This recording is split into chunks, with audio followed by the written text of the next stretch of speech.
Player, you've attempted to win over Victoria Davenport 8 times. Your affinity score has reached 99%, the highest it's ever been.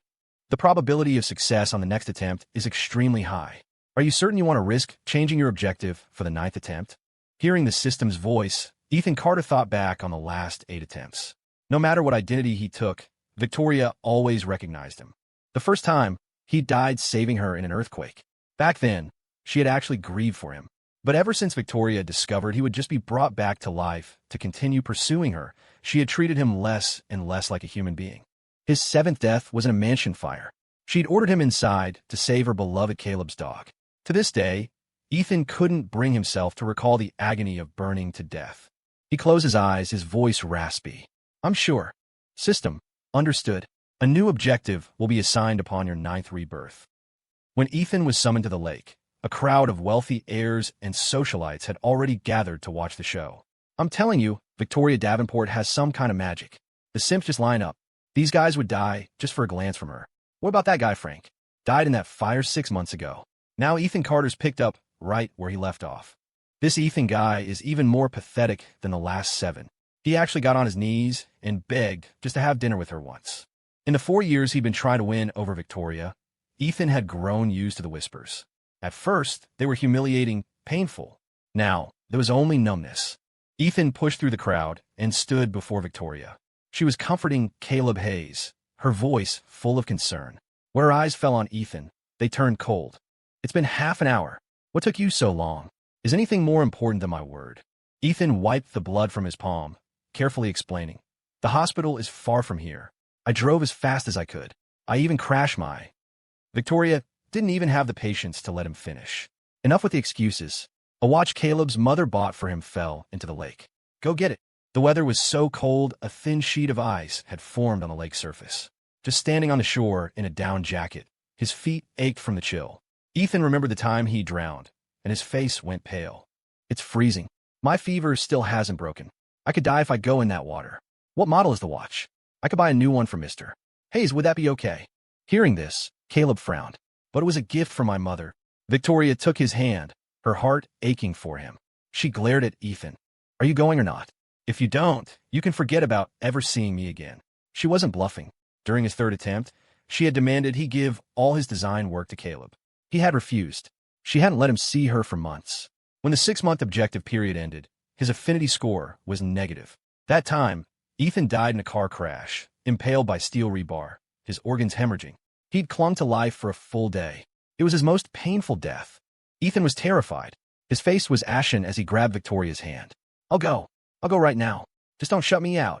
The system had told him he needed to maintain her 99% affinity score. Only then would he have enough points to trade for the chance to change his objective. Ethan didn't hesitate any longer. He stripped off his down jacket and, to the jeers of the crowd, jumped in. The water was bone-chillingly cold.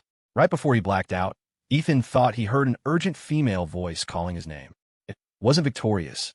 It was unfamiliar. When Ethan woke up again, he was in a hospital. The moment he opened his eyes, he saw a text from Victoria.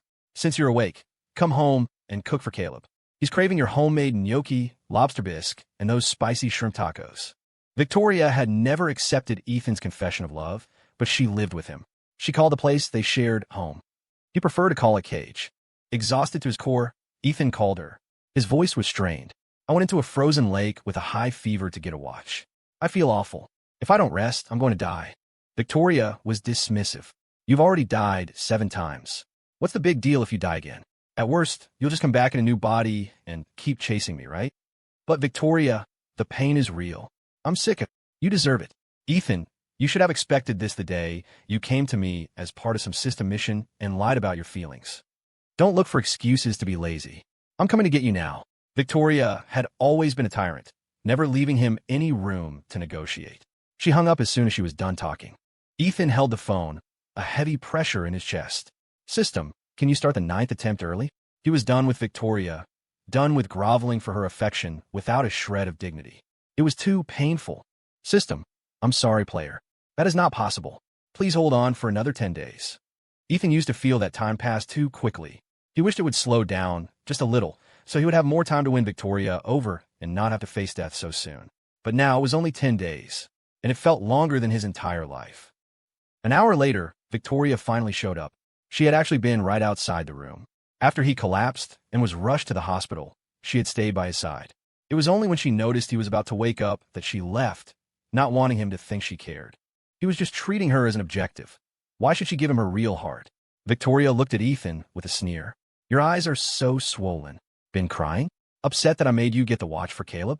This is your punishment for being a flirt and messing around with other women. Ethan had long since stopped caring what she thought. But, afraid her affinity score would drop, he explained anyway. I've never messed around with anyone. Victoria thought of him with Ava's sterling and seethed. Ava's dress got caught on a car door, and you helped her fix it. That's not messing around. And if you weren't trying to seduce her, why would someone as cold as her dive into a frozen lake to save you? So is Ava who saved him? Ethan paused. I don't know, Ms. Sterlingwell. We just spoke for a minute at a gala. Shut up. I don't care what you do with other women. Why didn't you come home and cook for Caleb when you woke up? Do you have any idea how long Caleb's been waiting starving? Victoria, irritated by his stare, changed the subject, not wanting him to think she was jealous. He wasn't worthy. Ethan swallowed the words he was about to say and, out of habit, lowered his head. I'm sorry. Appearing weak usually spared him some of the torture and humiliation. What good is saying sorry? You're coming home with me now. Okay. But when Ethan tried to sit up, his hands trembled so badly he couldn't even manage it. Victoria instinctively reached out to help him, her words dripping with sarcasm. Keep pretending. Put on a good show for me. A nurse on her rounds saw what was happening and couldn't take it. She scolded Victoria. He has pneumonia and a high fever. He needs to be hospitalized. What are you trying to make him do? Don't you know he's so weak he has to be fed? Victoria's face flushed with embarrassment. A flicker of regret crossed her eyes. Why didn't you say you were this sick?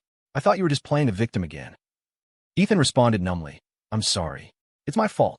Between them, it was always his fault. Victoria found his demeanor infuriating. She frowned but didn't insist he cook. She ordered some food from DoorDash, planning to feed him herself. But before the first spoonful of soup reached his lips, Caleb called. You burned yourself cooking? Will you do something like that? Stay put. I'm on my way. In her rush, Victoria spilled the scalding soup all over Ethan. His face contorted in pain. She didn't even glance at him as she hurried out of the room. Victoria's best friend, Jessica, was waiting right outside the door. She had seen everything. Tori, sometimes I really don't get you. It's obvious you care about Ethan, and you just see Caleb as a brother. Why do you have to torture Ethan like this for Caleb's sake? Victoria stopped, her expression dark. What do you know? The first time he pursued her, he acted like he was deeply in love, and she had fallen for it completely. It wasn't until his second attempt that she learned he was only with her to complete a mission. She couldn't tell if his love was real or fake. Only when she saw him get jealous over Caleb, only when he risked his life and dignity just to please her, could she lie to herself and believe he truly loved her. Jessica sighed. Aren't you afraid that by treating him this way, something will happen to him? That he'll give up and leave you for good? You'll regret it then. He won't. Ethan had a system. He couldn't die, and he would never leave her. Victoria had no intention of telling Jessica any of this. Let's not talk about him. Caleb burned himself. Let's go. Back in a room, Ethan had to hire an orderly to clean him up and finally get something to eat. Lying back in bed, he regretted, for the 1000th time, ever accepting the mission. In his original world, Ethan had been sickly his whole life and died at 18. He had desperately wanted to live like a normal person, which was why he agreed to the system's mission. He never imagined this would be the true beginning of his suffering. His phone buzzed, pulling him from his thoughts. The caller ID showed Victoria's name, and a wave of primal fear washed over him. Still, he answered immediately. Victoria, what's up? Caleb's malicious voice came through the speaker. Oh, nothing much. I just need you to get on your knees and bark like a dog. Then maybe shake your ass a little like a bitch in heat. In the 8 times Ethan had pursued Victoria, 3 years, 11 months, and 15 days, he had been humiliated countless times. But 1,000 times, 10,000 times, he could never get used to this. A curse was on the tip of his tongue, but he forced it back down. Victoria's sharp voice cut in. Caleb is talking to you. Are you deaf? Ethan gripped his phone, feeling hopeless and cornered. Victoria, I'm a human being. This is too humiliating. Please don't do this to me. So now you're not listening to me? Fine. Then don't ever come looking for me again. Victoria was merciless. She hung up. Ethan didn't want to see her ever again, but he had to keep trying to please her. Only by keeping her affinity score at 99% could he use those points to switch to a new objective for his 9th attempt. As long as he could get away from her for good, He would do anything. Ethan gritted his teeth and called Victoria back. I'm sorry, I was wrong just now. What, mister? Hayes said. I'll do it. Victoria's voice was ice. You should have just agreed in the first place instead of putting on a show. Turn on your camera. Let's begin. Ethan took several deep breaths before he could force out a single word. Okay, just hold on a little longer. 10 more days, and he'd be free of Victoria Davenport forever. Ethan turned on his phone's camera and slowly knelt on the floor. He fought back the overwhelming sense of shame, trying several times to do as Caleb had said. But it was too degrading. He just couldn't. A chorus of jeers came from the other side. Hurry up. What are you doing? Amid the noise, a woman's charming voice stood out. It's just a game. There's no need to humiliate him like this. Ms. Davenport, mister. Hayes, that's enough. Victoria's expression soured. Through the screen, she said to Ethan, getting Ms. Sterling to speak up for you. You're really something, aren't you? Caleb grumbled. I thought Ethan would play along so I wouldn't lose this round of truth or dare. Turns out he can't even take a little joke. If that Frank guy hadn't burned to death, he definitely would have done it. Victoria hung up and sent a series of texts. Ethan, why did Ava Sterling defend you? You're only with me for your system mission. The person you actually like is someone else, isn't it? Do you like Ava Sterling? You have 5 minutes to explain yourself. Even through the screen, he could feel her rage. But Ethan had only met Ava a few times and exchanged no more than a few sentences with her. What was there to explain? He felt a deep sense of injustice, but, fearing Victoria's affinity score would drop, he typed out a long explanation anyway. An hour later, Victoria finally replied, Stay away from Ava Sterling from now on. Then she added, Even without Ava, I wasn't going to let you kneel and bark like a dog. Caleb was just kidding. That was her way of dropping it. As for the last sentence, Ethan didn't believe a word of it. In her eyes, Caleb's every whim had to be satisfied, and this wasn't the first time they had humiliated him. Ethan tossed his phone aside and slumped to the floor, his eyes landing on the fruit knife next to a bowl of apples. The system warned him, Player, do not attempt to use suicide to advance the mission timeline. Suicide will be treated as mission evasion. You will be revived to continue the current objective. You will only subject yourself to another painful death. You're overthinking it, system. I've survived 4 years. It's only 10 more days. I can make it. Ethan forced a smile, but his eyes held only sorrow. In his own world, he had been treasured by his family, cherished. But for the last 4 years, he had been trampled on like this. All he hoped for now was that for the remaining 10 days, Victoria would leave him alone. But fate had other plans. Ethan had been in the hospital for 3 days and was just starting to feel better when Victoria sent him an address. It came with a single word, come. When he arrived, she was with Caleb, who had just come from a blind date she'd set up for him. Her expression was grim. Caleb, do you really not understand how I feel about you? Tori, you're scaring me. What's wrong? Caleb frowned, looking lost and flustered. Victoria's anger deflated instantly.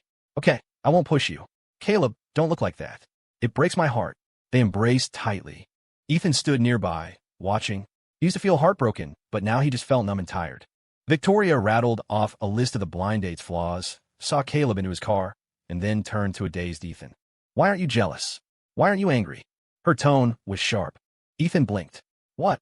I'm all over Caleb, and you're not throwing a fit? You used to cry and argue with me whenever I ignored you to spend time with him. Why are you acting like nothing's wrong now? Victoria stared at him, her aggressive posture betraying a deep-seated panic. Ethan lowered his gaze, hiding the sarcasm in his eyes. Because I've figured it out. Who you like, who you want to be good to, none of that matters. What matters is that I love you. That's enough. Really? She looked at him suspiciously. Yes. A lie. Every word a lie. Ethan only said it to keep her affinity score from dropping. Victoria scoffed. At least you know your place. Come with me. Okay. Ethan got in her car and stared silently out the window, lost in memories. In the beginning, he had genuinely loved Victoria. During his first mission, he was only 18, a freshman at her college. Victoria was the brilliant campus queen, and she was always gentle with him. When his piano partner for the Winter Talent Show got sick, she had stepped in without a second thought. When the student council gave him a hard time, she was the one who helped him out. Having spent his childhood in a hospital room, Ethan had little experience with girls his age. It was no surprise he fell for her, but just as he was falling deeply in love, he discovered she was only using him to make Caleb jealous. Caleb had been raised in the Davenport household, her childhood friend. He was the one she truly loved. The truth had been devastating. Ethan had argued with her, fought with her, unable to let her go.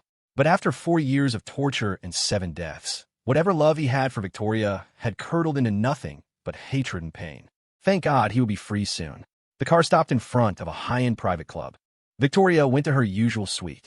She was in a bad mood and ordered a lot of alcohol, demanding Ethan drink with him. She always did this whenever she felt rejected by Caleb. My pneumonia hasn't cleared up. I have to take medication. I can't drink right now, he explained quietly, holding glass. But Victoria flew into a rage. Ethan, is this what you call love? You won't even have one drink with me? Your love is so cheap. You've been chasing me for so long. Do you actually love me? Or is it all just for some stupid mission? She was screaming by the end, her eyes bloodshot. Was he just waiting for her affinity score to hit 100% for the mission to be complete, so he could leave her forever? Ethan was disgusted, but for the sake of his affinity score, he had to play along. I'll drink. I'll drink. It's not a mission, I really love you. He choked down the lie that sickened him, raised a glass, and drained it. The liquor burned a path down to his stomach, causing it to spasm. He winced in pain. Only then did Victoria smile, handing him another glass. Keep drinking. As she got drunk, she began to murmur. Ethan, do you think he loves me? He said I was brilliant, that I was just his type. But he came to me with ulterior motives. I can't tell if he really loves me or not. Every time I see him with another woman, even if he just says one word to them, even if he just smiles at them, I can't stand it. I don't even know how to treat him anymore. Only when she was drunk did Victoria dare to reveal her true feelings. But she only ever said he, never a name. She didn't want Ethan to know she cared that much about him. She had been the golden girl her whole life, always the one being pursued. She couldn't stand loving someone who didn't love her back. Even more, she couldn't stand that he was only treating her as a mission, something to be completed and then discarded. She would never let him succeed. That way, even if he didn't love her, he would have to stay by her side forever. Ethan's head was spinning. His stomach churned, and he lurched toward a trash can, vomiting until he was dizzy. Suddenly, Victoria was there, wrapping her arms around him. Ethan, I'm so glad you'll never leave me. Otherwise, I think I'd go insane. Ethan lowered his eyes, hiding his derision.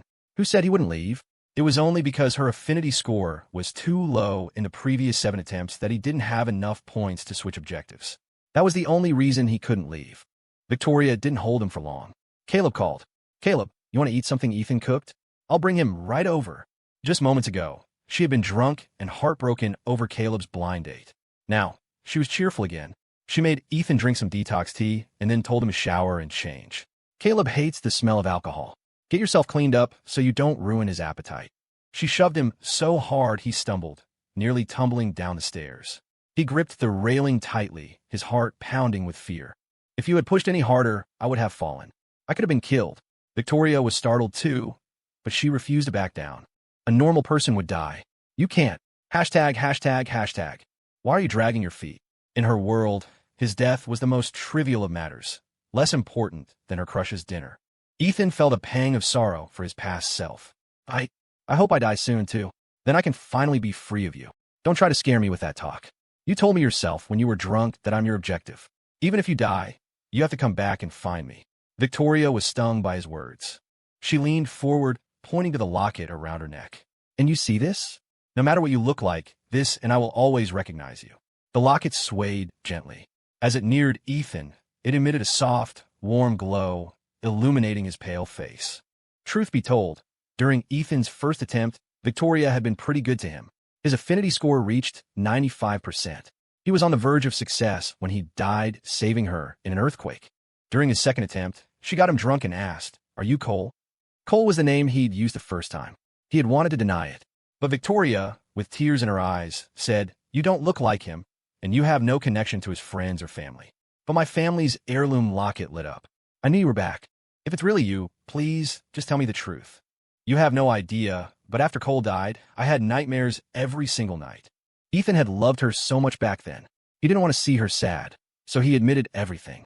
But it was from that moment on that she began to hate him for deceiving her, calling him an unkillable monster. Her attitude grew colder, and she stopped treating him like a person.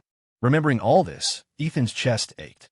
But Victoria's face showed only cold impatience. She shoved him into the bathroom. Hurry up.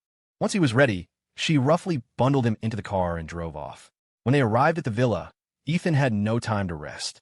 He had to immediately start prepping ingredients for dinner. After 3 grueling hours, he finally had a full spread on the table, only for Caleb to say, "Tori, I'm not really in the mood for Italian anymore. I'm thinking Cajun. Okay, I'll have Ethan make it. Victoria was always endlessly patient with him. She smiled, curling up in his arms to watch TV, while ordering Ethan to throw out all the food and start over. Okay. Ethan responded numbly and went to the kitchen. The moment he was inside, Victoria pulled away from Caleb, her brow furrowed as she stared after him, her expression gloomy. Caleb watched this, his fists clenching. With his pneumonia still lingering, the exertion caused Ethan's fever to spike again. His body felt weak and heavy. In a moment of carelessness, the knife slipped, slicing his hand. Blood bloomed across the cutting board. Just then, Caleb walked in. He whined, "Tori, I heard Ethan sleeps around. What if he has some kind of disease? Do you think he's jealous of you being nice to me, so he's deliberately putting his blood in the food to make me sick?" Victoria had just seen photos on Caleb's phone of Ethan with other women, and her mood was already sour. She said coldly, "Ethan, if you don't want to cook, you can just say so. Do you have to resort to such disgusting tricks?" Ethan clutched his bleeding hand, his expression vacant as he tried to explain. "I just accidentally cut myself. I wasn't trying." "Shut up. Get out. I don't want to see you here again." Victoria cut him off angrily, grabbing him and dragging him toward the door. She felt more and more like a fool. She was all over another man, right in front of him, and yet Ethan showed no sign of jealousy. With other women, he was smiling and relaxed. With her, he always wore the face of a dead man. He really didn't love her, did he? And she was the idiot who, knowing his love was fake, had still fallen head over heels and couldn't get out.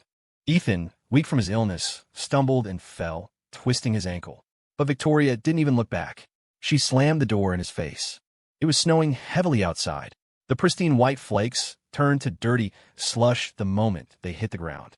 Shivering in the cold wind, Ethan limped along, hugging himself tightly. "It's okay," he whispered, trying to console himself, forcing a smile. "Just 7 more days, and it will all be over. Everything would be okay." By the time Ethan got to a hotel, he was freezing and coughing uncontrollably. He had just checked in and collapsed onto the bed when Victoria called. "Who said you could leave? Was he supposed to freeze to death outside?" Ethan didn't want to argue. He said evasively, "It was too cold outside. I needed to find a place for the night. I need you for something. Come back now." She issued her command and hung up. She was always like this, acting on a whim, never once considering his feelings. Ethan took a deep breath, suppressed all his negative emotions, and hailed another cab to go back. When he reached the villa, Victoria didn't even let him inside. She just held out her hand. "The rings you wear on that chain around your neck. Caleb likes them. Give them to me. Consider it an apology gift for getting blood all over the kitchen." Ethan froze. "Those were my mother's wedding rings. She made them for me before she died. They were meant to be my wedding gift to my future wife." Victoria sneered. "You say you love me, but you won't even give me a pair of rings from a dead person? Is that your love?" Don't make excuses. Are you giving them to me or not?" Ethan's face was deathly pale, but he remembered his mother's last words. "Son, all I want is for you to be healthy, safe, and happy." He took the chain from his neck, looked at the rings one last time, and handed them to Victoria. "Whatever you want, I'll give it to you." Victoria took the rings, her expression softening. She threw him a crumb. "Caleb already has a date for tomorrow's gala, so you could be my date. But he's staying here tonight, so you have to sleep somewhere else. I don't want him to get the wrong idea about us." "I understand." From inside, Caleb called out Tori, and Victoria immediately went in. Once again, Ethan was locked out. There was no sadness, no pain, only exhaustion and numbness. In the vast darkness, he stood shivering on the side of the road, waiting for a car, praying for one thing: let time go faster. He couldn't take much more of Victoria. Ethan returned to the hotel and fell into a fitful sleep. The next morning, Victoria called him back to the house to get fitted for a suit for the gala. She stood nearby, scrolling through her phone, her face growing darker by the second. ####. Ethan glanced over and saw her screen. It was a chat with Caleb. "Tori, do you think this silver gray suit you got me goes better with Miss Vanderbilt? My aunt thinks she's a great match for me and wanted to marry her. I think she's pretty great, too. What do you think, Tori?" Victoria put her phone away, her beautiful face a mask of tension. She had the stylist bring out the most expensive suits and watches for Ethan to try on. But nothing satisfied her. "Who are you trying to impress? Dressing up like this? Are you trying to embarrass me by wearing such a cheap suit?" "Ethan, stop looking at everyone with those puppy dog eyes. No one's falling for that act except me." She had been hurt by Caleb, and now she was taking it all out on Ethan. Ethan had to maintain her affinity score and didn't want to argue, so he tuned her out. In her eyes, everything he did was wrong. Saying a single word to another woman was flirting. After much back and forth, Ethan ended up in a deep sapphire blue suit with a Rolex on his wrist. Is this okay now? He was tired of changing and turned to look at Victoria. She stared at him for a moment, then looked away, her ears turning red. Her voice was stiff. It's passable. Ethan was sure he must be exhausted and seeing things. He could have sworn he saw a flicker of affection in her eyes. The system always said her affinity score was at 99%, which should mean she loved him deeply, that she couldn't live without him. But in reality, he was lucky if she wasn't torturing him. Stop daydreaming. Let's go. Caleb and his date, Tiffany Vanderbilt, had already arrived. Victoria was in a hurry, pulling Ethan straight to the car. Ethan and Victoria were a striking couple, and their arrival at the gala turned heads. But Victoria ignored everyone, making a beeline for Caleb. Caleb, here are the rings you liked. They're yours. Before handing them over, she glanced at Ethan. He was staring at his space again, not looking at her at all. Her eyes darkened. Thanks, Tori, but I heard these were a keepsake from Ethan's mother. Isn't it a bit wrong for you to just give them to me? Caleb's eyes gleamed with triumph. Victoria scoffed. It's his honor that you'd even want something of his. She said it without lowering her voice, completely disregarding Ethan's feelings. He stood there, fists clenched, pretending not to hear. Victoria took Caleb's hand, her voice full of devotion. Caleb, whatever you want, I can give it to you. Tiffany can't compete with that. Caleb looked innocent. One of you is my sister, the other might be the woman I marry. Why does there have to be a competition? I'm happy you both care about me. Victoria gave a non-committal nod. Seeing Ethan was still lost in thought, she lost the desire to continue the performance. Soon, guests came over to chat with her. The moment she walked away, the air filled with mockery aimed at Ethan. I've never seen someone so shameless. Giving away his own mother's memento just to suck up to a woman. That's nothing. Ms. Davenport told him to jump into a frozen lake to get a watch from Mr. Hayes, and he did it without a second thought. If I had a son like that, I'd die of shame. The comments were grating. Ethan wanted to leave, but Caleb followed him. Why are you men always like lapdogs, wagging your tails and begging for Tori's attention? Can't take a hint. You really think she likes you just because she lives with you? She's only using you to make me jealous because I haven't accepted her, and she knows I've been set up on dates lately. Caleb's friendly demeanor was gone, replaced by pure malice. Ethan nodded. Yes, I know. That's why he had given up on Victoria long ago. But Caleb wouldn't let it go. You wore those rings on a chain around your neck all the time. I thought they must be something special, so I casually mentioned to Tori that I wanted them, and she just handed them over. Turns out they belonged to a dead person. How morbid. Caleb pulled the rings out of his pocket and tossed them out a nearby window. Ethan's face went white. No. The window overlooked a steep cliff dropping down to the river. If the rings went over, they'd be lost forever. Ethan lunged, trying to grab them, but Caleb shoved him hard to the floor, then sat down himself and started shouting. Tori, Ethan said I wasn't worthy of the rings. He grabbed them, threw them away, and tried to push me out the window. I was so scared. I almost never saw you again. Ethan turned and saw Victoria, her face contorted with fury. He pushed himself up, trying to explain. Victoria, I didn't push him. He threw my mother's rings away, and Before he could finish, Victoria slapped him hard across the face. Ethan, how dare you touch Caleb? How dare he lie about loving her, and now hurt the person she cared about most? Did he think she wouldn't dare to hurt him? Ethan's cheek burned. He felt a surge of indignation. I didn't.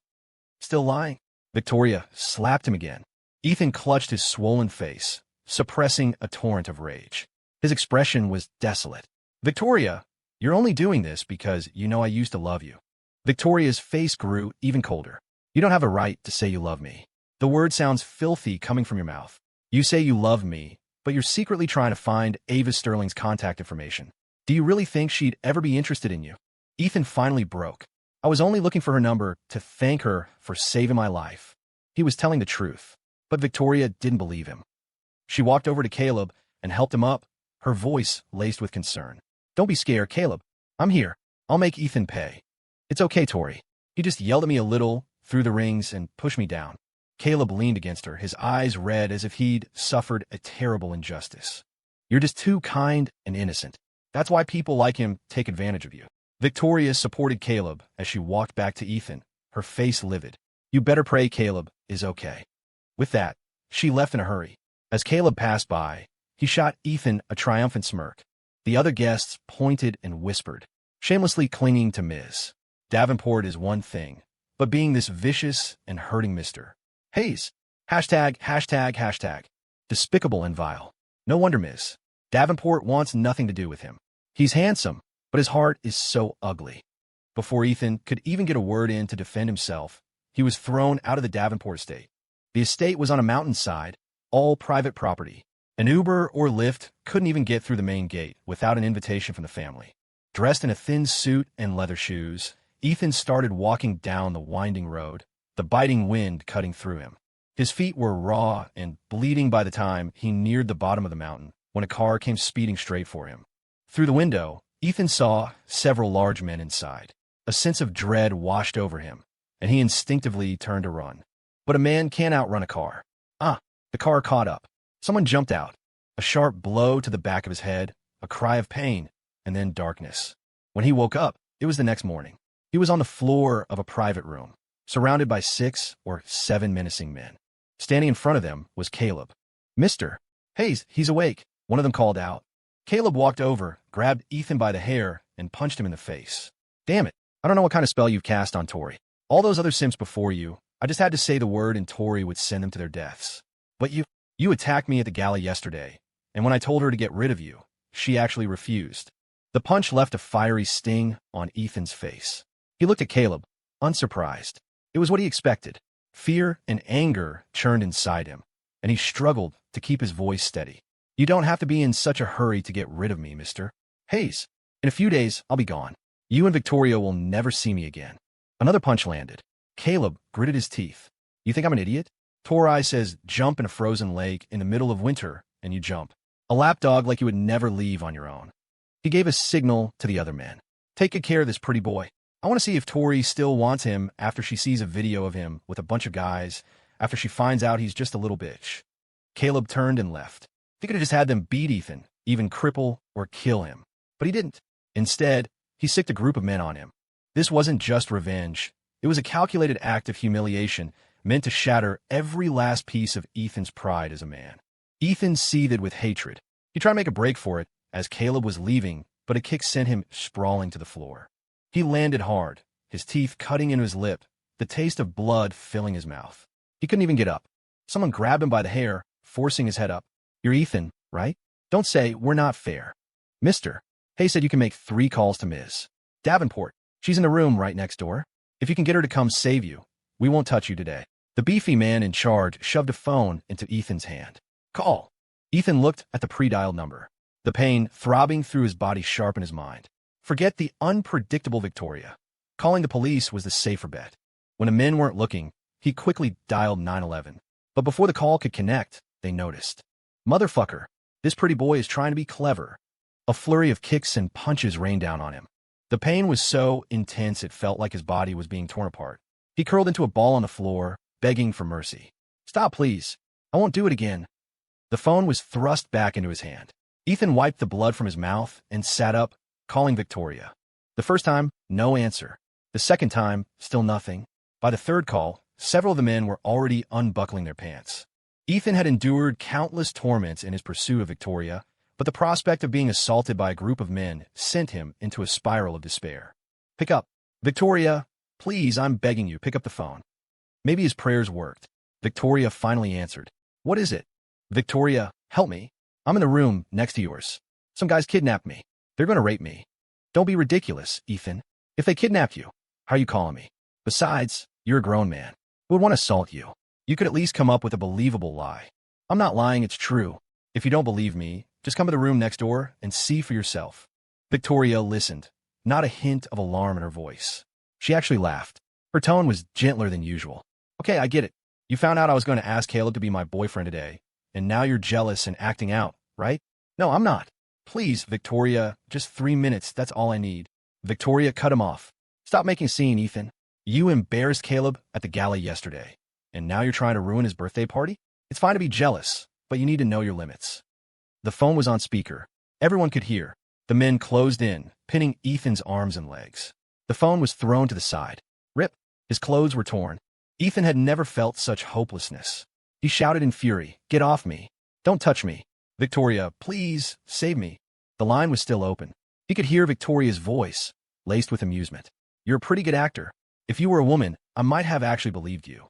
Stop the theatrics. I'll come find you after the party is over. The line went dead. Ethan's heart plunged into an abyss. He struggled violently. His foot kicked a cabinet, and a vase fell, smashing on the head of the man, pinning him down. The others flinched back in surprise. Fat Tony, you okay? Ethan seized the moment, broke free, and ran out of the room, clutching his torn shirt. Victoria. The door to the opposite suite was open. Ethan screamed her name, desperate for help. She had bodyguards with her, and there were so many people in her room. They could definitely save him. But she was looking at Caleb with a smile, in a better mood than he had ever seen her. She didn't even see him. The heavy man, a trickle of blood running down his forehead, was already coming after him. You son of a bitch, you hurt me. I'm going to ruin you. I'll sell the video of what we do to you. He and the other men advanced on Ethan. Backed against the hallway railing, Ethan glanced down and asked the system in his mind. If I jump now, does it count as suicide? No. Good. Hashtag, hashtag, hashtag. The smart bracelet Ethan wore contained a pinhole camera. It had recorded Caleb's self-staged drama at the gala and his plot to have him destroyed. He wondered if Victoria, upon learning Caleb's true nature, would feel even a moment of regret or guilt. Ethan took one last look in Victoria's direction. Then, without hesitation, he vaulted over the railing and jumped. The dizzying speed of the fall and the extreme pain were unbearable. But in the moment before he died, he smiled. Victoria, he was finally free of her. For all of eternity, they would never meet again. Just as Victoria was about to give Caleb his carefully chosen birthday gift, she felt a sudden, suffocating tightness in her chest. It was as if something incredibly important was leaving her forever. What's wrong, Tori? Jessica asked, holding her daughter. Nothing. Victoria frowned, unable to shake the unsettling feeling. Jessica bounced her daughter on her hip. It's about Ethan again, isn't it? I'm going to be blunt. You really shouldn't use Caleb to get a rise out of him. You used Caleb to provoke Ethan. You did it with Frank, and you did it with all those other guys you're interested in. How many of them worked out? Your method is just wrong. Victoria said irritably. What do you know? She couldn't tell Jessica that all 8 of them were the same person. She couldn't mention the system or the mission. Jessica would think she was crazy. Jessica raised an eyebrow. All I know is I met my husband 2 years ago, and now my daughter is 1 year old. You're supposed to cherish the person you love, not treat them like you do. Victoria thought about the 4 years she and Ethan had been entangled, their relationship only getting worse. A bitter taste filled her mouth. Looking at Jessica's sweet, adorable daughter, she felt a pang of envy. If things hadn't gone so wrong with Ethan, maybe they would have had a child by now. Let's drop it. I'm going to give Caleb his gift. Victoria changed the subject, but she had taken Jessica's words to heart. Maybe she would just let Ethan be her boyfriend. She could just control her feelings for him, keep the affinity from reaching 100%. Then he would never be able to leave her. Pushing down her complicated emotions, Victoria found the exceptionally handsome Caleb and handed him his birthday gift. Caleb, happy birthday. He opened the box. Inside was a car key and a watch. The room erupted in gasps. Oh my God, is that the key to the most expensive Bugatti and the newest Rolex? Ms. Davenport, you really know how to spoil someone. She's so good to Mr. Hayes. That Ethan guy didn't show up today. If he knew that after all his simping, he never even got a cup of coffee out of her, while she's gifting Mr. Hayes a supercar. He'd probably die of anger, right? Someone shouted. Ms. Davenport put the watch on him. Victoria was an only child and had always treated Caleb like a brother. With everyone egging them on, she didn't refuse. She smiled, took out the watch, and fastened it on his wrist. The gesture was intimate. Caleb looked at her, his eyes filled with desire. Victoria, however, was completely oblivious, her mind filled with thoughts of Ethan. He loved sports cars and watches, just like Caleb. After the party, she'd buy a watch for Ethan. He would probably be ecstatic. Thanks, Tori, Caleb said, leaning in to kiss her. He was aiming for her lips, but Victoria turned her head slightly, and his lips landed on her cheek instead. A chorus of suggestive cheers went up around them. Victoria frowned, but said nothing. It was only after they had sung happy birthday and cut the cake that she pulled Caleb aside. Caleb, we're not kids anymore. We should probably avoid things like kissing from now on. Caleb's expression stiffened. Tori, have you forgotten? We agreed that you would pretend to pursue me, that we would act close to provoke those men who lied to you. Victoria said, we don't need to do that anymore. Caleb grew anxious. Why not? You're going on blind dates now. It's not good for your reputation. I don't care as long as I can help you, Tori. Victoria disliked explaining herself, but since she saw Caleb as a brother, she made an exception. You might not care, but I do. Using you to provoke Ethan hasn't improved our relationship. It's actually made things worse. Tiffany Vanderbilt seems nice. You should focus on getting married to her. You don't need to worry about me and Ethan anymore. Her tone was final. She turned and walked away. Ethan had said he was in the room next door. Caleb's birthday song was over.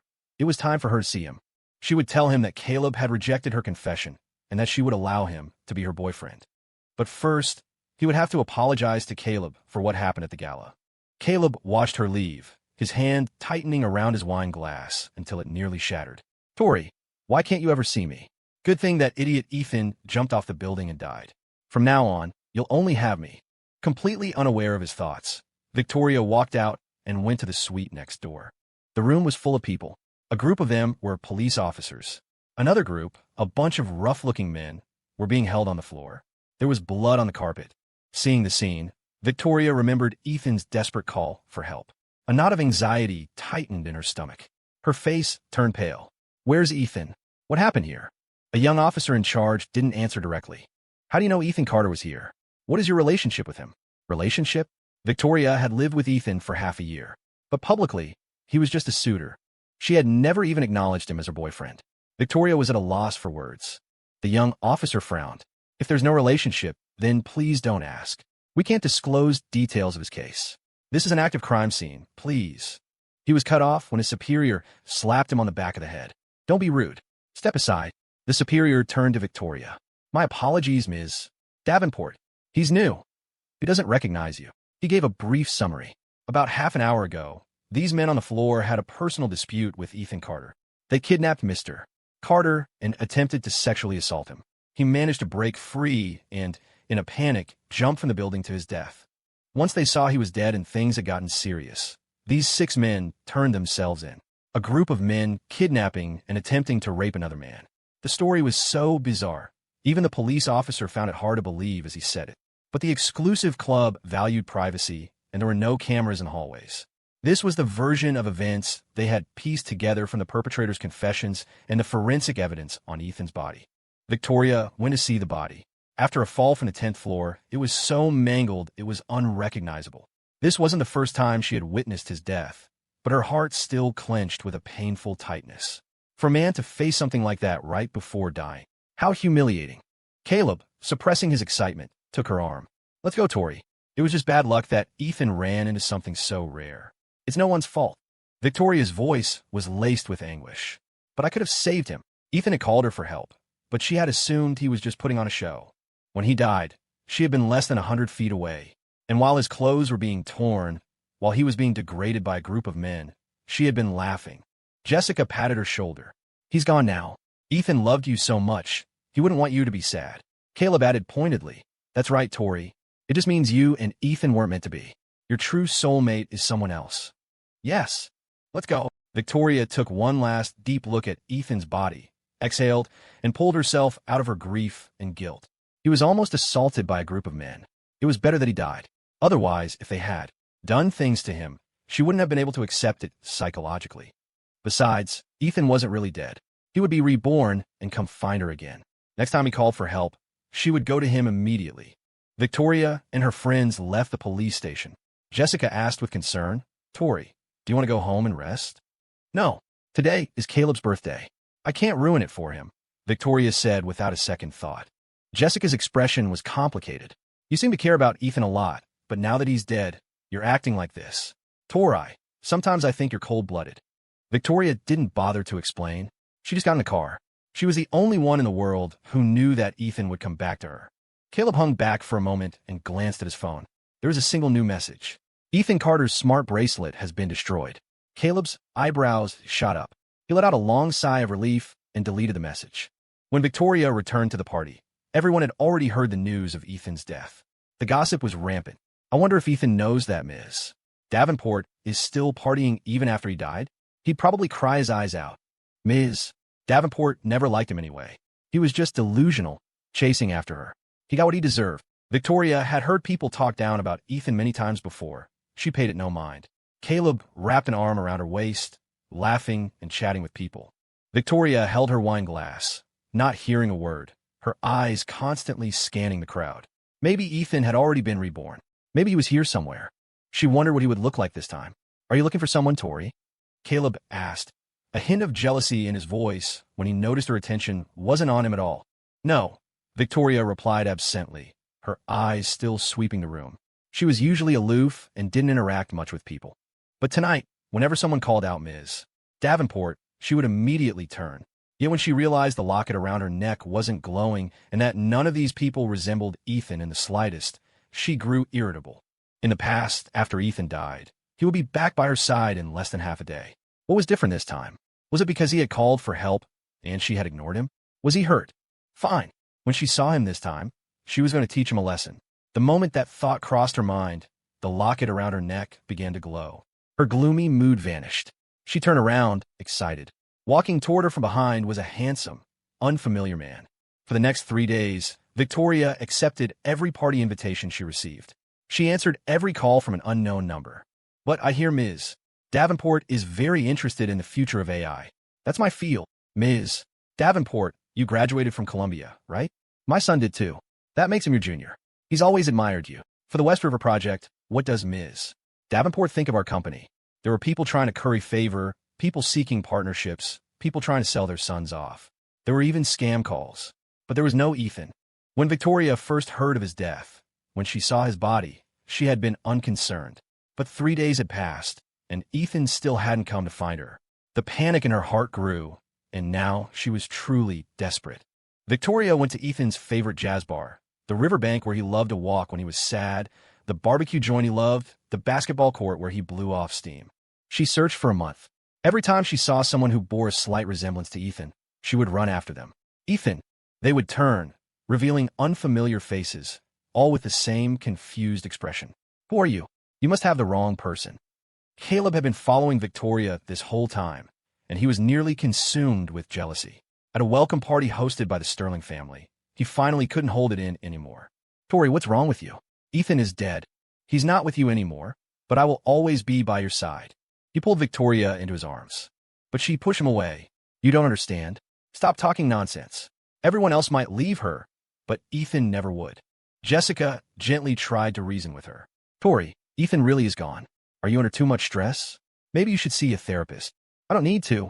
I'm fine," Victoria said dismissively, feeling extremely annoyed. Usually, after Ethan died, all she had to do was wait for him to find her again. This was the first time she had ever had to look for him, and she couldn't find him anywhere. Even if she hadn't saved him when he died, it had been a month. He should be over by now. He had been the one to act out at the gala, and she hadn't held it against him. Now he was the one throwing a tantrum. When she saw him this time, she was going to teach him a lesson. The moment that thought crossed her mind, the locket around her neck began to glow. Her gloomy mood vanished. She turned around, excited. Walking toward her from behind was a handsome, unfamiliar man. The closer he got, the brighter the locket glowed. "Ethan, I found you." Victoria's eyebrows shot up as she grabbed the man's hand. But in the next second, Ava Sterling stepped forward and pried her hand away. Ava's expression was one of displeasure. "Ms. Davenport, you've mistaken him for someone else. This is my fiancé, Julian Vance." Victoria ignored Ava, her eyes fixed on Julian, scrutinizing his every expression. "I don't want his answer. I want you to tell me yourself. Who are you?" Before he could respond, Victoria tightened her grip on his hand. "If you dare lie to me in front of all these people, I'll never take you back." Julian frowned.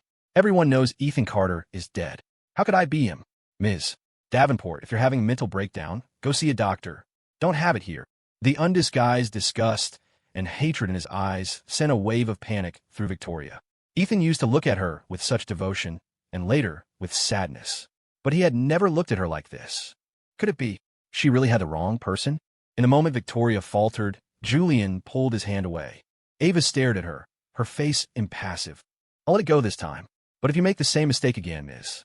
Davenport, and continue to harass my fiancé, don't blame me for not being polite." She then walked away with Julian. Victoria stood frozen, her eyes still following Julian. The air was thick with whispers. Why is Ms. Davenport calling the CEO of Sterling's fiancé by a dead man's name? Ms. Sterling and Mr.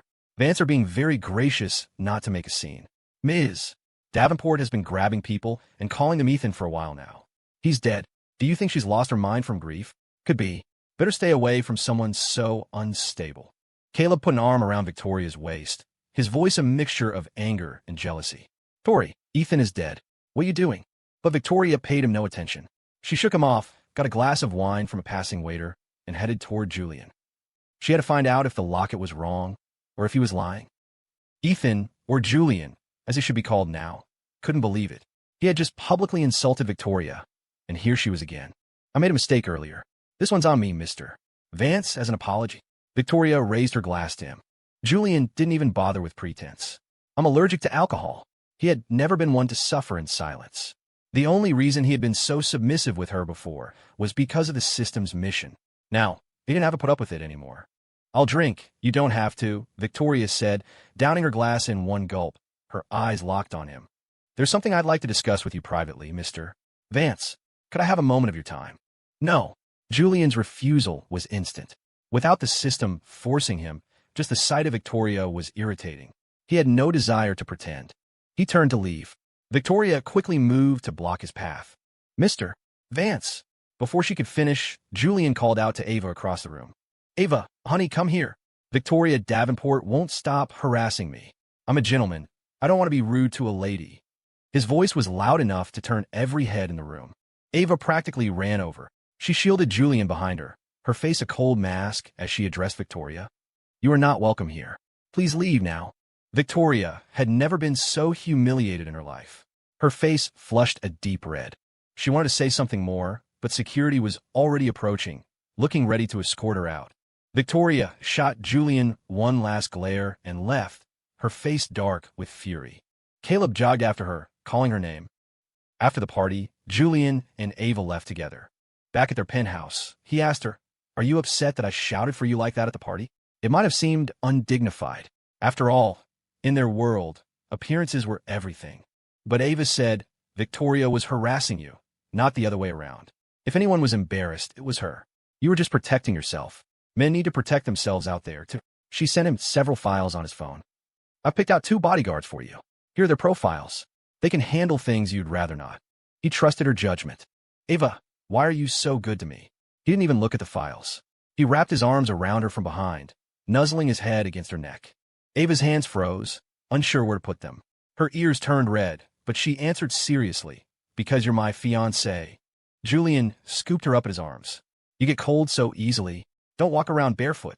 He placed her on the sofa, then sat down beside her, taking her feet in his hands to warm them. Ava, the formidable CEO in public, was now shy and flustered. My feet are dirty. Julian saw her averted gaze and decided to tease her. So, if I can't touch your feet because they're dirty, where can I touch you, my dear Ms. Sterling? Here or here? His hands moved to different spots. Ava's face turned crimson. She grabbed his mischievous hand, her blush spreading to her neck. She stammered, Do you have to touch me? Yes. She was always so serious and proper. She couldn't take a joke. Julian wasn't usually a teaser, but he loved to fluster her and see her at a loss. Ava glanced at him nervously. Seeing his insistence, she hesitated for a moment, then let go of his hand and closed her eyes, trembling slightly. At this, Julian couldn't help but laugh. Ms. Sterling, you're so obedient. You make a man want to misbehave. In public, she was an untouchable ice queen. He had no idea she was like this in private. Annoyed, Ava straddled his lap and grabbed his collar. Still think I'm easy to bully? You are, and you can't stop me from saying it. They playfully wrestled, tumbling together. Julian pinned her beneath him, and when he saw the expanse of her pale skin, he realized just how intimate their position had become. Ava's eyes were half closed, her lip caught between her teeth, a misty sheen in her gaze. A lump formed in Julian's throat. His whole body felt hot. Can I kiss you, Ava? Yes. It had started with Julian teasing her, but now he was feeling it too. He cupped her face and kissed her. She melted into his arms with a soft sigh, her eyes losing focus. Hearing her small sounds, Julian felt like he was on fire. But in the next second, she pushed him away with trembling hands, too embarrassed to look at him. ####. I'll go make you some soup to sober up. Julian watched her stumble away, her steps unsteady, and couldn't help but smile. His Ava, it seemed, was very sensitive. Ava returned after a while, having taken a shower. After dinner, They got up to go to their separate rooms. "Good night, Julian." "Good night." Julian smiled and was about to close his door, but Ava stopped him. She stood in the doorway, the tips of her ears red, but her bright eyes were full of laughter. "Julian, I was very happy today." Julian gently tapped her nose, his eyes filled with affection. "Me too." He leaned down and placed a soft kiss on her forehead. "Good night, Ava. Sweet dreams." He knew she was traditional and didn't push her to stay. They said their good nights and parted. Lying in bed, Julian couldn't suppress the smile on his face. For his 9th attempt, he had been able to change his objective, but he couldn't choose who it would be. At first, he had been worried he'd end up with someone like Victoria again. But when he was reborn and saw that his new objective was Ava Sterling, he had let out a huge sigh of relief. During his first attempt to win over Victoria, Julian had died in an earthquake. In the aftermath, Sterling Corp had donated $200 million to disaster relief. And its CEO, Ava Sterling, had personally led a rescue team to the disaster zone. In fact, she was the one who had carried his body out. During his second attempt, Victoria, angry at him over Caleb, had abandoned him on a snowy mountain. Ava happened to be skiing there. She didn't know him, but seeing him alone and worried he was in danger, she had offered him a ride in her car. During his third attempt, Caleb had grabbed the steering wheel while Julian was driving, causing a crash. Victoria had rushed to the scene. Caleb lied, blaming Julian. Furious, Victoria had helped the barely scratched Caleb to the hospital, leaving Julian, who was bleeding profusely, behind. That time, it was Ava, passing by, who had risked her own safety to pull him from the car moments before it exploded and rushed him to the hospital. But it was too late. He had lost too much blood on the way. In his subsequent attempts, Ava had helped him in small ways, time and again. It had nothing to do with romance. It was just because she was a genuinely good person. The system had told him, "We assign hosts to these missions to make up for the regrets of their past lives, to give them a second chance to live. The objectives we choose for you are all exceptional individuals. It's just that Victoria Davenport's public persona was too good. We didn't predict she would react so extremely upon learning you were approaching her as part of a system mission. This was a failure on my part. I have already submitted a compensation request to the main system on your behalf." Additionally, after careful evaluation, Ava Sterling has been identified as a high-quality objective. Her character is exemplary. Even if you are unable to successfully win her over, she will not cause you harm. Julian felt the same way, and luckily, it seemed Ava had a good impression of him. Of course, he felt the same about her. The next morning, after breakfast, Julian and Ava went to the office together. As soon as the car stopped, he started to rush inside. Ava gently pulled him back. "Julian, you don't have to work so hard. It's important to have a work-life balance. I'm not tired. I'm the head of design. I can't be the one slacking off." "Who would dare say you're slacking off?" Ava was usually a woman of few words, but when it came to praising him, she was full of pride, her hands gesturing excitedly. "You just started, and you've already produced 2 complete sports car designs. Everyone in the design department is singing your praises. Several board members and executives have asked me where I found such a genius." Julian pinched her cheek. "I have to be brilliant to be worthy of our CEO, don't I?" Ava stood on her toes and gave him a quick kiss. "You're already exceptionally brilliant." Just then, a few executives walked by laughing. "Ms. Sterling, Mr. Vance, please continue. We'll just be on our way. Let's go. Hurry up. Don't want to make the lovebirds uncomfortable." The teasing made Julian and Ava blush, and they quickly separated. Ava went back to the car and returned with a card and a gift box. "This is a supplementary black card for you. Oh, and this is a Mercedes-Benz 300 SLR. I saw it and thought you'd like it, so I bought it. Here are the keys." She handed them to him as casually as if she were commenting on the weather. He opened the box and saw the keys to the astronomically expensive car that had been all over the news. He was stunned.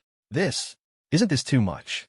The Mercedes-Benz 300 SLR was worth nearly $100 million. Ava blinked. "It only has value if you like it. And it looks like you do. I'll buy you another one next time I see something nice." "Thank you. I absolutely love it." Julian leaned down, tilted her chin up, and kissed her several times. Ava's face turned red again, and she was still a bit flustered by the time she got into the office. Julian, in high spirits, went to the design department. "Morning, Director." "Good morning, Mr. Vance." The designers all greeted him with smiles. Julian nodded back, ordered coffee for everyone, and once they were all gathered, he announced, "Everyone who's free tonight, dinner at the Perennial is on me. A little something to show my appreciation for all your hard work." A cheer went up. "The Perennial is so expensive. I can never afford to go there." "Thanks, Mr. Vance. Mr. Vance, you're the best. Seeing them so happy made Julian happy too. He went back to his office to continue sketching. During the 4 years he was pursuing Victoria, he had been ostracized and ridiculed everywhere he went. But in his original world, before he died, he had been a prodigy designer, and he had always been well-liked. Now that he no longer had to play the role of Victoria's pathetic lapdog, he was back in his element. For the next week, Julian didn't see Victoria again. She was a very proud person, and he thought that after being humiliated at the party, she wouldn't come looking for him again. But that day, Ava was out of town on business and couldn't go home with him. As he was heading to his car after work, Victoria cornered him in the parking garage. "Ethan." She reached out and grabbed his wrist. Julian shook her off. "I told you a week ago, you have the wrong person, Miss Davenport. Do you have amnesia?" The sight of her brought back all the humiliation and degradation of the past 4 years, and he was filled with rage and hatred. Victoria frowned, forcing down her anger. She took out the locket from around her neck. "Stop lying. The locket glows when it's near you, and I've been watching you this past week. You like to go to that jazz bar on the west side. When you're stressed, you go to the basketball court to blow off steam. You prefer your food lightly seasoned, you're allergic to peanuts, and you're left-handed. Don't tell me these are all just coincidences." Julian stared at her, his face a blank mask. "So what if you're right?" Seeing him admit it, Victoria gritted her teeth. "You have the nerve to ask me, so what? You're my man. How could you be Ava Sterling's fiancé? How far have you two gone? You. Enough. Victoria, I am my own person. I don't belong to anyone. I'll be with whoever I want to be with. It's none of your business." Julian finally snapped. He turned to leave. Victoria moved to grab him, but he signaled his bodyguards. Thump. One on each side, the bodyguards pinned Victoria to the ground. She had never been so humiliated. Her beautiful face was flushed with rage. "Ethan." "Julian, are you crazy? You dare to treat me like this? Aren't you afraid I'll never want you again?" Julian waved the bodyguards away and walked toward her.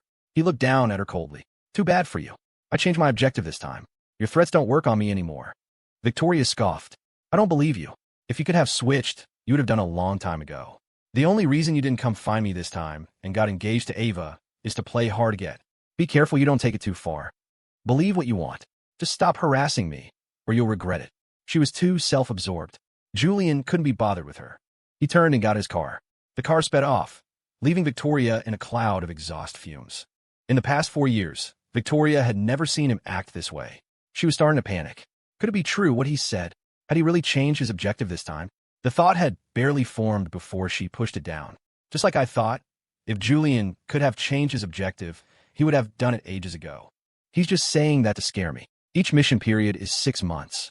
He's just using Ava to get a reaction out of me, just like I used to use Caleb to get a reaction out of him. Before the 6 months are up, he'll come crawling back to me, begging. Playing hard to get was an old trick, but she had to admit, seeing him ignore her and be Ava's fiancé was unbearable. Victoria dusted herself off. Fine. This time, she wouldn't test his love for her. She would just let it be her boyfriend. She wasn't getting any younger. It was time to get married and have kids. Julian had just gotten home when Victoria showed up. "Julian, break up with Ava and come back. I'll let you be my boyfriend this time. We can even get married. That should be enough, right?" Julian laughed, but there was no humor in it. "Ava respects me. She loves me. She's good to me. I'm not an idiot. Why would I break up with her to be with you? Don't forget, your objective is me. If you're with someone else, aren't you afraid my affinity score will drop to negative and you'll die a horrible, painful death?" At this, an involuntary pang of pain shot through Julian's heart. "So you did know? The lower your affinity score, the more painful my death." Victoria, though she knew she was in the wrong, still acted self-righteous. "It was your fault for deceiving me, and then you had the nerve to flirt with other women." "Shut up, Victoria. You're the most despicable, shameless person I know. You have no right to judge me." Julian couldn't take it anymore. He lunged forward and wrapped his hand around her neck, wanting nothing more than to kill her right then and there. He had pursued her 8 times. She had never once accepted him and had tormented him at every turn. Yet if he so much as had dinner or exchanged a few words with another woman, she would fly into a hysterical rage. What did she think he was? Her pet, who could only answer to her. Julian saw her struggling for breath, and he forced down his anger, throwing her to the ground. Victoria clutched her bruised neck, furious. "I'm asking you one more time. Are you coming back or not?" "No. If it weren't for the system's mission, you wouldn't even be worth a second glance from me." "You." "Julian, you'll remember those words. Before the 6 months are up, You better not come crying and begging to me. Julian didn't even bother to reply. He slammed the door and called security. There are some guards down here. Get Victoria Davenport out of here. And in the future, don't just let any animal in. I don't want to see her at my door again. As security escorted her away, Victoria, fuming, sent Julian a barrage of messages. They all boiled down to the same thing. Stop playing hard to get. Julian glanced at them and replied, waiting for me to come find you within 6 months? Keep waiting. You'll be waiting for the rest of your life. He sent the message and then blocked her. He felt a renewed sense of gratitude. Thank God he had changed his objective this time. Otherwise, he didn't know how much more he could have taken. Julian wanted nothing more than to be done with Victoria for good. But the next evening, at a charity gala, he ran into her and Caleb. While Victoria was talking to some other guests, Caleb approached Julian. He looked Julian up and down like he was sizing up a piece of meat, his jealousy practically radiating off him. So Tori's taken an interest in you again lately? What gives you the right? Julian gave him a cold look. Don't come to me with your insanity. Not everyone thinks Victoria Davenport is some kind of prize. Caleb's face twisted in a snarl. You think I'm going to believe that crap? Believe what you want. I don't give a damn. Julian tried to walk around him, but Caleb grabbed him again, stepping in front of him. Why do you guys just keep clinging to Tori? One dies, another one shows up. Don't you know she loves me? Especially you pretty boy. You're already Ava Sterling's fiancé. Why do you have to be hitting on Tori? Caleb's words were vile. Julian's face darkened. Before he could retort, Caleb grabbed his hand and then sat down on the floor. Then, he poured a glass of red wine all over his own suit. Mr. Vance, why did you suddenly push me down and throw wine on me? What did I do wrong? Caleb shouted, as if he'd been grievously wronged. Before Julian could say a word, Victoria came running over. She helped Caleb up and glared at Julian. That's enough, Julian. What gives you the right to treat Caleb like this? ####. Do you really think that just because you're Ava Sterling's fiancé now, you can bully Caleb whenever you want? The scene was eerily familiar. But last time, Julian had desperately tried to explain himself. This time, he just let out a cold laugh, picked up a glass of red wine from a nearby table, walked over to Caleb, and poured it over his head. Ah! Caleb shrieked. Tori, he's crazy. Victoria's face was livid. She shoved Julian. Julian, what are you doing? Caleb said I threw wine on him and pushed him. I figure I should at least be guilty of what I'm being accused of. Julian staggered back from the push before steadying himself. Caleb hid behind Victoria. Tori, he's going to hit me again. He's a violent maniac. I'm so scared. Don't be afraid. I'm here. No one is going to hurt you. Victoria took his hand and then ordered, Julian, apologize to Caleb right now. Julian looked at her coldly. And how do you know it was me bullying him? She didn't hesitate. If it wasn't you bullying Caleb, are you saying he's lying? I'm telling you one last time. Apologize to Caleb, or you can forget about ever coming back to me. Julian smirked. Apologize to my ass. You're so high and mighty, Ms. Davenport. Let's see if you can be this arrogant in front of the police. Caleb Hayes hired 6 men to kidnap Ethan Carter, which led to him jumping to his death. The police now have conclusive evidence. The smart bracelet had been destroyed, but the cloud-synced video still existed. Julian had been busy winning over Ava for the past month and hadn't had time to deal with Caleb. But when he saw him here tonight, he had called the police and had the evidence sent to the station immediately. Victoria's face went white. Don't be ridiculous. Ethan got himself involved with the wrong crowd. It has nothing to do with Caleb. This time, Julian didn't have to answer. A team of police officers entered the ballroom and arrested Caleb on the spot. The guests were stunned, holding up their phones to record. That Caleb Hayes always seemed so nice. How could he do something like that? Are you surprised? A while back, he and Ms. Davenport forced one of her suitors to run into a burning building to save a dog. The guy burned to death. It's about time he got caught. He bullied me once, and Ms. Davenport protected him, and I was the one who had to apologize. Who was I supposed to complain to? He's bullied a lot of people, but no one dared to speak up. They were all afraid of ending up like Ethan Carter, targeted by him and Ms. Davenport. With everyone staring and whispering, Caleb couldn't even lift his head. He just looked at Victoria, his eyes red. Tori, I didn't do it. Victoria tried to stop them, but couldn't. She shot Julian a furious look and followed them out. Not long after the police left, a frantic Ava arrived. She was out of breath when she reached Julian. Did Victoria and Caleb harass you again? Did they hurt you? Her face was unusually fierce. Julian nodded. Yeah, aren't you on a business trip? How did you get back so fast? She had gone overseas. The flight alone was 11 hours. She must have gotten on a plane back the second she landed. Ava's heart ached. I heard Victoria was harassing you, and I was worried. Let me see, are you hurt anywhere? I'm fine. It was just Caleb claiming I was bullying him. Ava, aren't you worried I might be lying? You're my fiancé. Why would I doubt you for an outsider? Besides, I trust your character. You would never do something like that. Hearing this, Julian finally relaxed. A warmth spread through his chest. It felt so good to be trusted. As the one who reported the crime, Julian needed to go to the station to sign some papers. Ava, still worried, went with him. Caleb was already in a holding cell. Only Victoria was still in the lobby, looking shell-shocked and lost. When she saw Julian, her face darkened, and she rushed toward him. But Ava stepped in front of her. What do you think you're doing, Miss Davenport? Julian wasn't so weak that he needed a woman to protect him. But he had to admit, being protected by his woman felt good. He stood obediently behind Ava and let her handle it. This has nothing to do with you, Ms. Sterling. I need to talk to Ethan.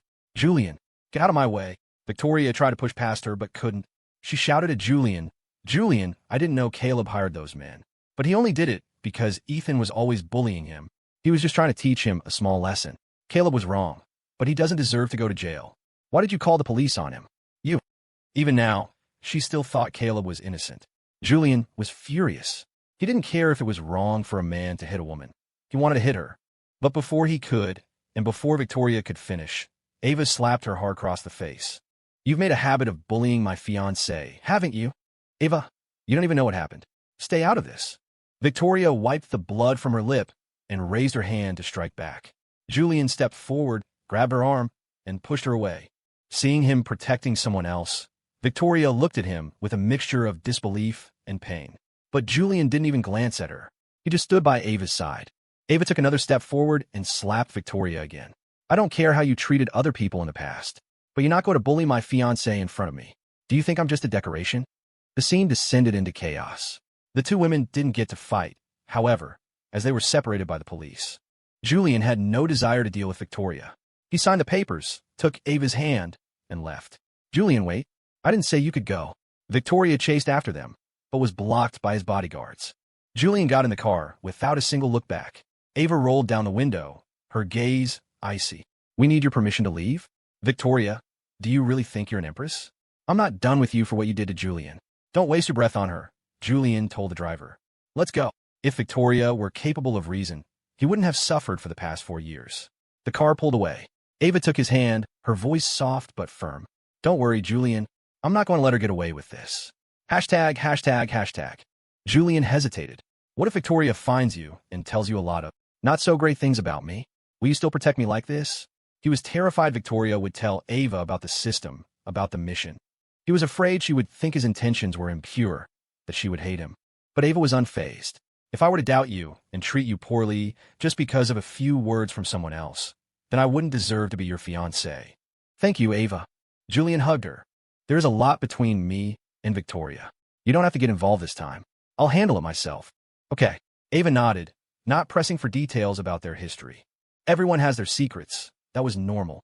She just curled up in his arms and said softly, if you need anything, just ask. I'll be whatever you need me to be. I will. When he got home, Julian immediately contacted several of the largest media outlets in the country. He sent them all the dirt on Victoria, as well as information about some design flaws in Davenport Motors cars. In less than an hour, Victoria and her family's company were trending on Twitter. #Victoria Davenport kills 8 men. #Victoria Davenport, it's Annabette's lover Caleb Hayes. #Davenport Motors' latest models have serious design flaws. The internet exploded. OMG, she made a guy run into a fire to save a dog and just watched him burn to death? She left a seriously injured man at a crash site in the middle of nowhere. That's basically murder. Caleb Hayes hired thugs to kidnap a guy, and the victim was so scared he jumped off a building to escape. And Victoria has the nerve to blame the victim? WTF? She stole her suitor's car designs to give to her precious Caleb? Victoria Davenport is shameless. Davenport Motors is selling defective cars? Are they insane? I want a refund. Davenport Motors' PR team went into immediate damage control, but the accusations were too severe to be swept under the rug with a simple apology. That day, Davenport Motors' stock plummeted. The company held an emergency board meeting and demanded Victoria be removed as CEO. Victoria was furious. She argued about all her contributions to the company over the years. But it was no use. Her scandal and her mistakes had caused the company's market value and stock price to tank. And now they were facing a massive recall of all the cars they had sold in recent years. The damage Victoria had caused was incalculable. Even her father, the chairman, couldn't protect her this time. Victoria was kicked out of her own company. As she walked out, employees and passers-by stared and pointed.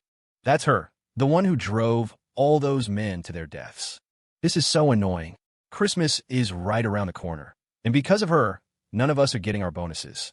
Rich people just don't care about the lives of ordinary people. Ethan Carter is dead, and she's still defending that boyfriend of hers. She's a monster. Victoria had never been so humiliated. She could yell at one or two people, but she couldn't silence everyone. She hadn't even dealt with Caleb's situation, and now this. Burning with rage, Victoria went home and immediately tried to call Julian. But after several attempts, all she got was a busy signal. Julian, you dare to block me? Victoria was both shocked and furious. It was one thing for him to use his engagement to Ava to provoke her, but to block her and leak her secrets to the press. Was he not afraid of taking things too far, of her never speaking to him again? Just then, a worried Jessica arrived. Victoria, are you okay? Victoria was in no mood to answer. She snatched Jessica's phone and, gritting her teeth, dialed Julian's number. He still didn't answer. She stormed out and drove to Sterling Corp to find him. Jessica, worried, went with her. Julian had known Victoria would come for him the moment he contacted the media. He didn't want her making a scene and spouting nonsense in public, so he had security show her up to his office, but made Jessica wait outside. Victoria slammed her hands on his desk, her voice shrill. Julian, who gave you the nerve to go to the media with that stuff? How dare you? Julian's voice was calm. What's the problem? It's all true. I didn't make anything up. Victoria seethed. You have the gall to say that. Those designs you gave the company were all flawed. Now, to save our reputation, we have to recall every new model sold in the last 3 years. Do you have any idea how much that's going to cost the company? She was shouting by the end. How could he, after lying about his feelings for her, do something like this? After all the terrible things he had done, the way she had treated him before was nothing less than what he deserved. Victoria thought her fury would scare him, that he would rush to explain himself. But his voice remained calm, laced with a hint of mockery. Have you forgotten, Victoria? When you insisted on taking my designs to give to Caleb, I told you they were flawed. But you wouldn't listen. You thought I was just being stingy. At this, Victoria vaguely remembered something of the sort. Her gaze flickered. She warned him coldly. Fine, let's not talk about that. Let's talk about you sending Caleb to jail. You bullied him for 4 years. He fought back once, just once, and you have the heart to send him to prison. First you sent him to prison, then you spread all these lies about me online. Aren't you afraid I'll never see you again? Victoria's tone was deadly serious. But Julian didn't look scared like he used to. He just laughed. He stood up, threw a stack of papers at her head, and shoved a tablet, already playing a video, into her hands. Open your damn eyes and see for yourself if I ever bullied your precious Caleb. The papers scattered across the floor. The video began to play. A paper cut stung Victoria's cheek, and she was about to lash out. But when she saw the contents of the documents in the video, she froze. The watch Caleb had made Ethan dive into a frozen lake for. The one he claimed was from his mother? He had bought it $4.99 on Amazon. At the gala, he had been the one to throw away the rings from Ethan's mother, and he had thrown himself to the floor. The car crash a year ago was because Caleb himself had grabbed the steering wheel, not because someone else had caused it. Incident after incident, laid out in black and white. It had all been Caleb twisting the truth. Victoria had grown up with Caleb. In her memory, he was a sweet, kind brother who was always being picked on. So when he said Julian had bullied him, she had believed him every time. She never imagined that it was Caleb who had been lying to her all along. No wonder Julian, whose objective was her, whose very life depended on her approval, had chosen to stay away from her. All these years, he had been forced to take the blame, to suffer so many injustices. And if she had shown him even a shred of concern, if she had just asked a few more questions, checked the security footage, she would have known the truth. But she hadn't. She had just arrogantly punished him, over and over. The sudden revelation shattered Victoria's world. Her mind went blank. She didn't know what to say, what to do. She just stood there, clutching the tablet and the papers, her face as white as a sheet. Julian hadn't expected an apology. He said with disgust, "Finished? Don't ever threaten me with not seeing me again. I'd be thrilled if you never harass me again. The sight of you makes me sick." Julian had never been so assertive. Victoria had never seen him like this and didn't know how to react. But before she could say another word, he called security. Show her out. Victoria was practically thrown out. She tried to go back and apologize to Julian, but she couldn't get in. Ava made a point to come and warn her. If Ms. Davenport continues to harass my fiancé, is it because she finds her life too easy? What do you mean, your fiancé? He's... The word fiancé grated on Victoria's ears. Julian had always belonged to her.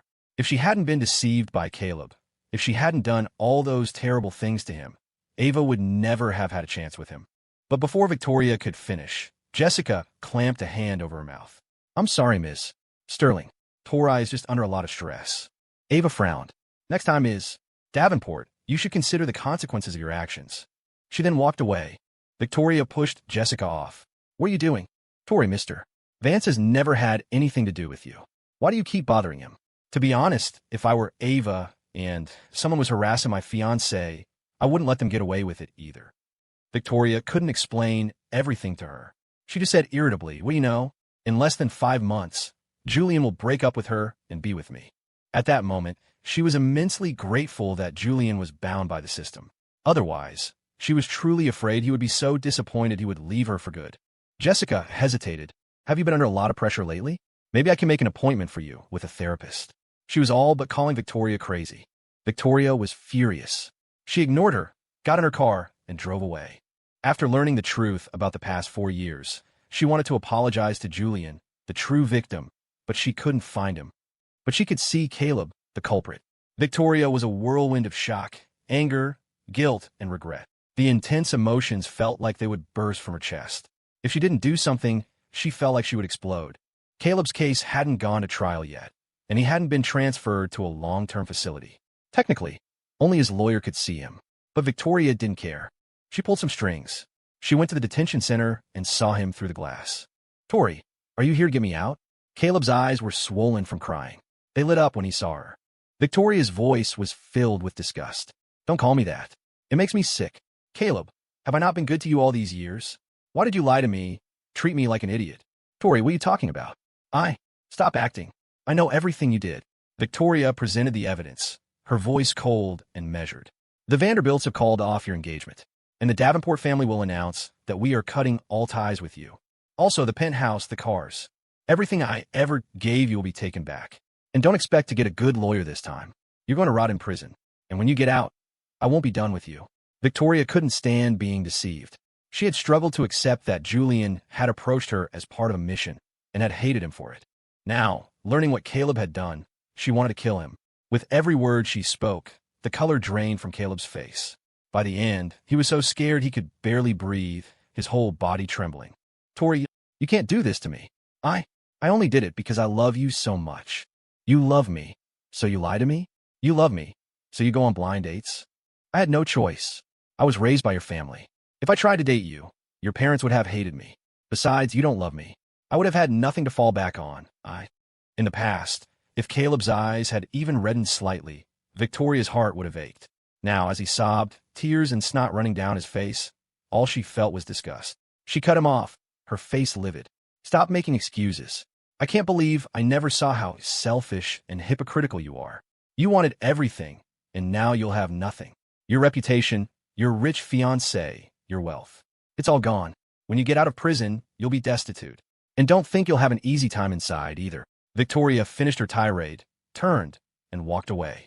Behind her, Caleb cried out her name, his voice raw with terror and desperation, until he was hoarse. She didn't look back once. Victoria rushed home, trying to figure out how to apologize to Julian. The system meant he couldn't leave her, but this time, she had been so wrong. She had to show some remorse, or she might push him too far. At Julian's penthouse, he kept getting calls from different unknown numbers. He didn't answer. He knew it was Victoria. He simply set his phone to block all calls from unknown numbers. But for the next month, Victoria kept sending him packages via courier. Sometimes they contained old photos of them together, sometimes gifts he had given her in the past, sometimes car keys or sneakers she had bought for him. Inside, there was always a handwritten note.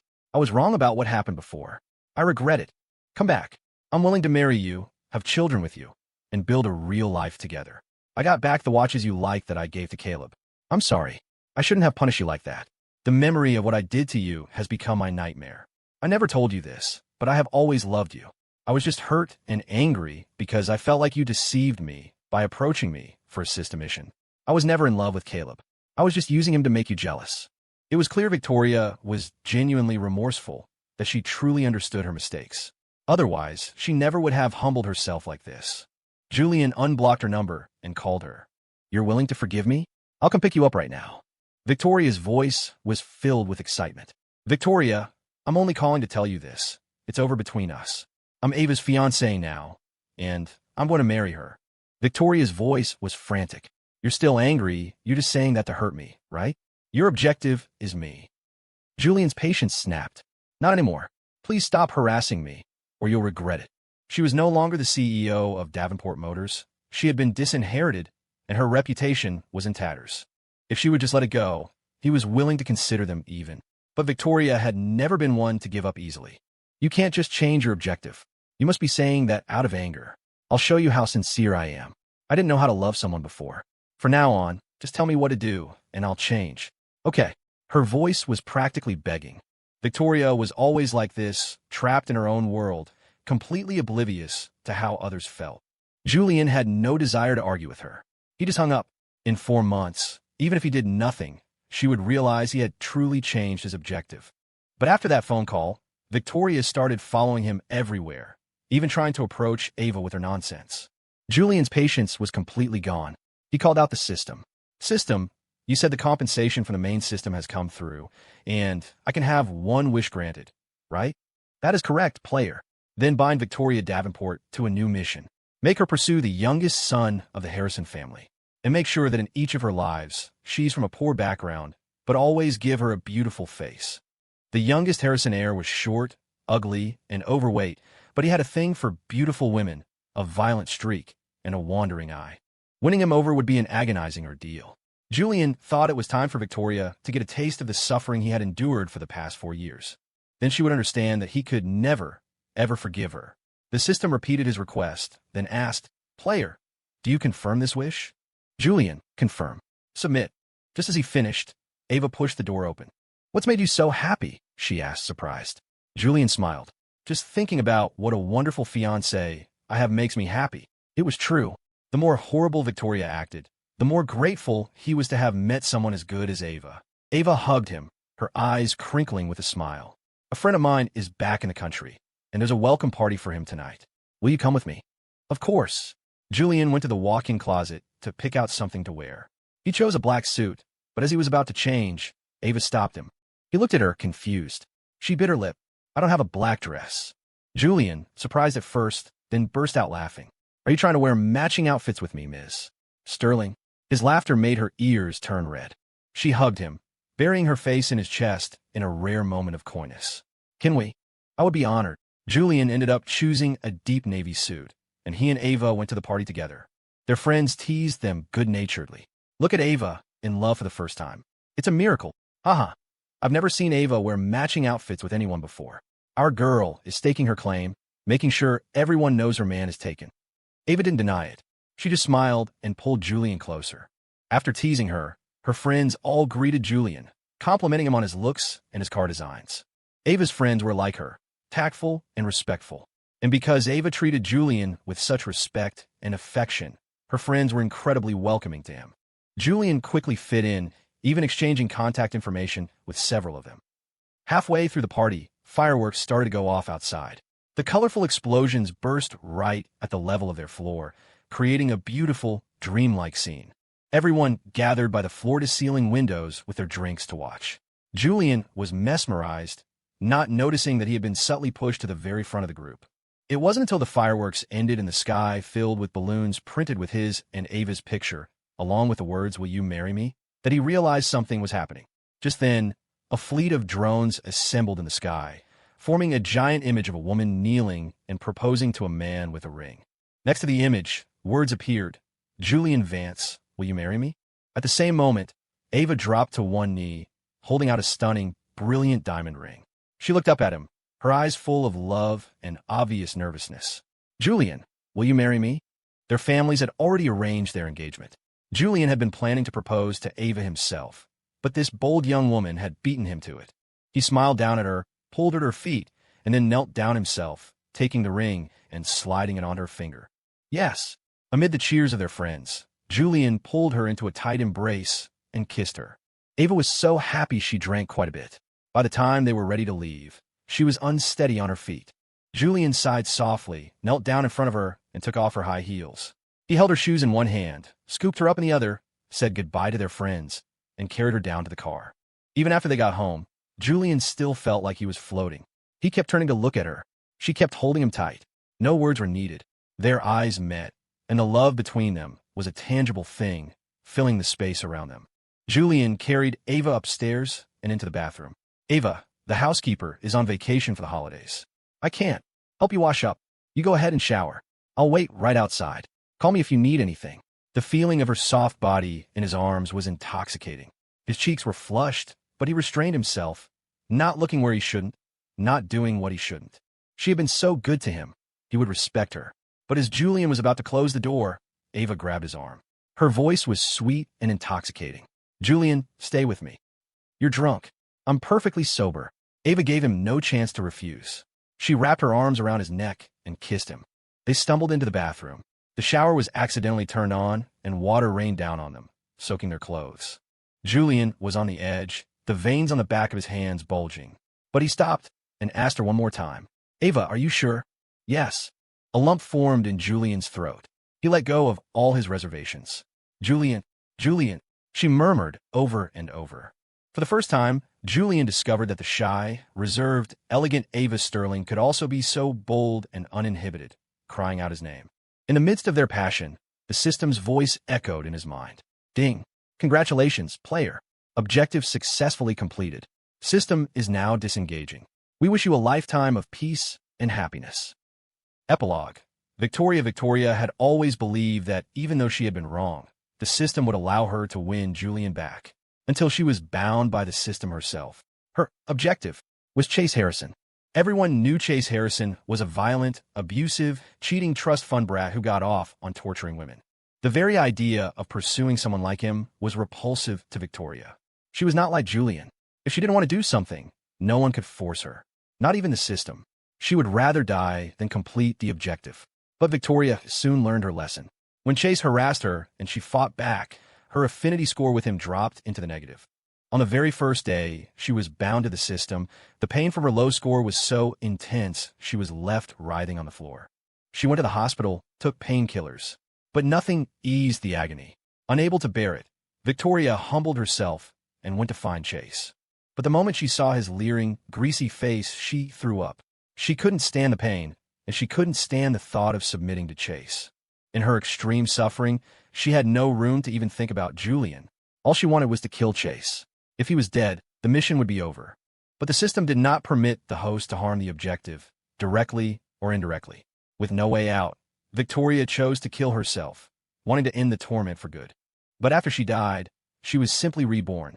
Victoria didn't have the courage to try suicide a second time. In the end, she went back to Chase. For the first time, she understood the pain and humiliation of being someone's lapdog, of being manipulated and controlled. And no matter how painful it was, she had to swallow her hatred and continue to please him. And what about Julian? Had he felt the same pain during those 4 years he was with her?